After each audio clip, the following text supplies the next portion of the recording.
Classe de anatomia de músculos do tórax e do abdômen. Observamos nessa imagem principalmente os músculos do tórax, da região superior, e o abdômen, na região inferior. Esse músculo, o maior da parte do tórax, é o peitoral maior. Retirando o peitoral maior, que temos a imagem aqui do lado esquerdo, observamos o peitoral menor. Nos braços, na região superior, observamos o músculo deltoide. Entre o músculo deltoide e o peitoral maior, existe um sulco, se chama sulco deltopectoral, onde passa a veia cefálica. Observamos como um ponto de referência clavícula e o externo. Logo acima, observando um músculo externo-cleidomastoide. E, insertado também na clavícula, o músculo trapézio, que vamos ver depois na parte de dorso. E na parede anterior do abdômen, vemos o músculo reto do abdômen, linha alba, e o músculo oblíquo externo do abdômen. Depois também temos o latíssimo do dorso, que faz parte dos músculos dorsais. Na região da parede do abdômen, existe três músculos, três camadas. A camada mais externa é feita pelo oblíquo externo do abdômen, que é este músculo aqui. Retirando este músculo, a gente vai ver este, que é o oblíquo interno. Se você observa, as fibras do músculo está numa região diagonal, está oblíquo, por isso o nome. Aqui é a mesma coisa. Este é o oblíquo interno. E por baixo do oblíquo interno, a gente teria o transverso do abdômen, que ocupa toda essa região, que vamos ver mais adiante.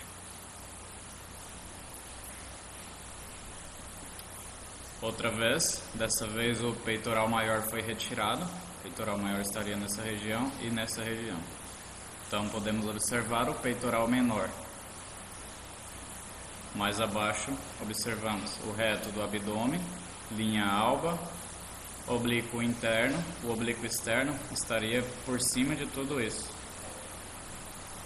Oblíquo interno e transverso do abdômen. Então a sequência é oblíquo externo, oblíquo interno e transverso do abdômen, de fora para dentro. Podemos observar também os intercostais externos.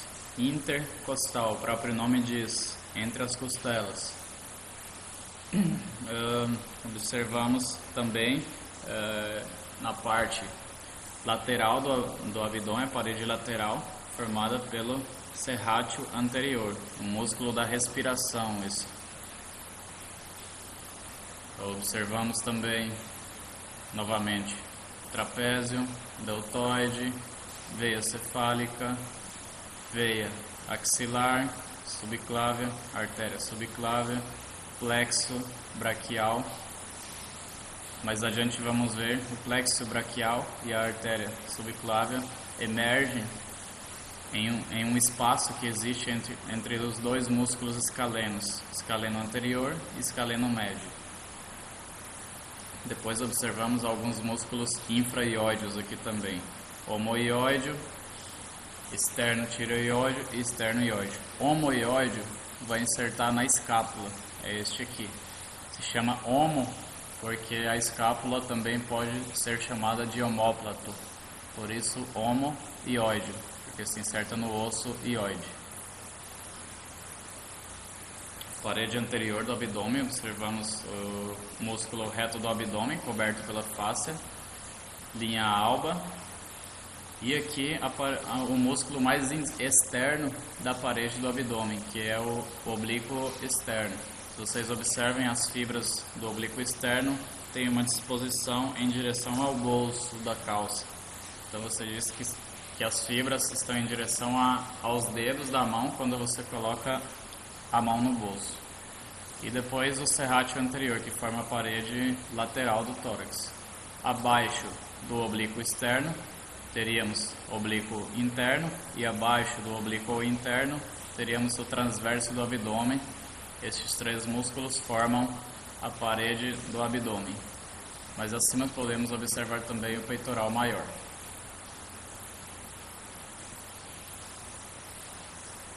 Outra vez, agora o oblíquo externo foi retirado e aqui observamos o oblíquo interno. Abaixo do oblíquo interno está o transverso do abdômen. Observamos novamente o reto do abdômen, linha alba,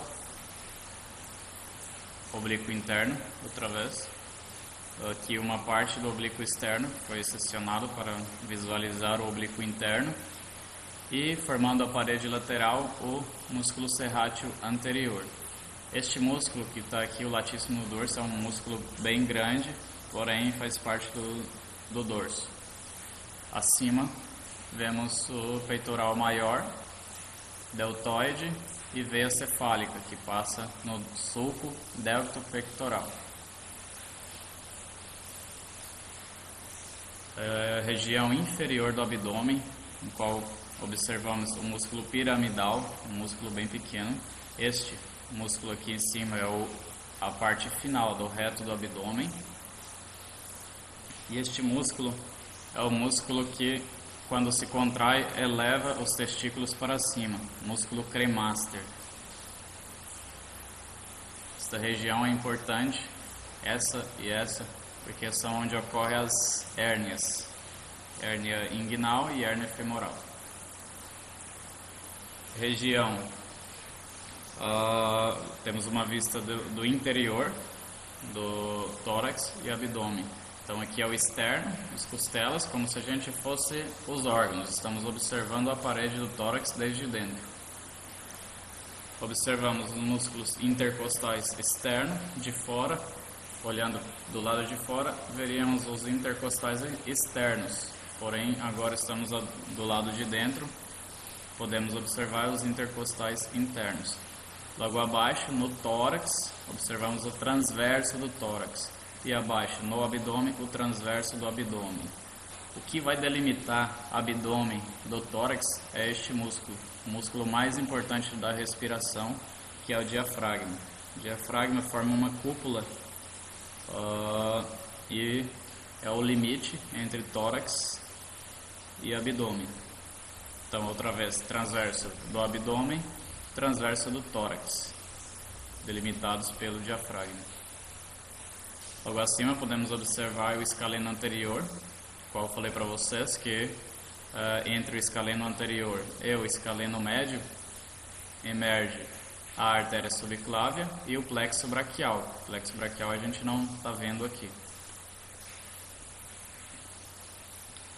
Uma vista lateral, osso externo, escápula e o serrátil anterior, músculo também da respiração. Quando se contrai, ela puxa as costelas para fora e para trás. Observamos os intercostais externos e aqui o que eu falei dos escalenos, escaleno anterior e escaleno médio. Entre eles existe um espaço onde emerge a artéria subclávia e o plexo braquial. O plexo braquial vai inervar todo o membro superior. E anterior ao escaleno anterior, a veia subclávia. Podemos observar também o músculo subescapular, que é como se fosse um forro, uma almofada para a escápula se apoiar no tórax. Músculo subescapular, está na parte interna da escápula. E agora a parede do abdômen, outra vez observamos o diafragma, que eu falei que delimita o abdômen do tórax. Então o diafragma, logo abaixo observamos um músculo bem volumoso, o psoas maior, psoas menor. Ao lado, um músculo que tem forma geométrica quadrada, se chama quadrado lombar ou quadrado do lombo. E aqui está o osso ilíaco ou osso do quadril. E na parte interna o músculo ilíaco. Então, psoas maior, músculo ilíaco. Os dois seguem o mesmo caminho e juntos aqui vão formar o músculo Iliopsoas, quando atravessam o ligamento inguinal, se chama iliopsoas. Vão se insertar no trocânter menor do fêmur.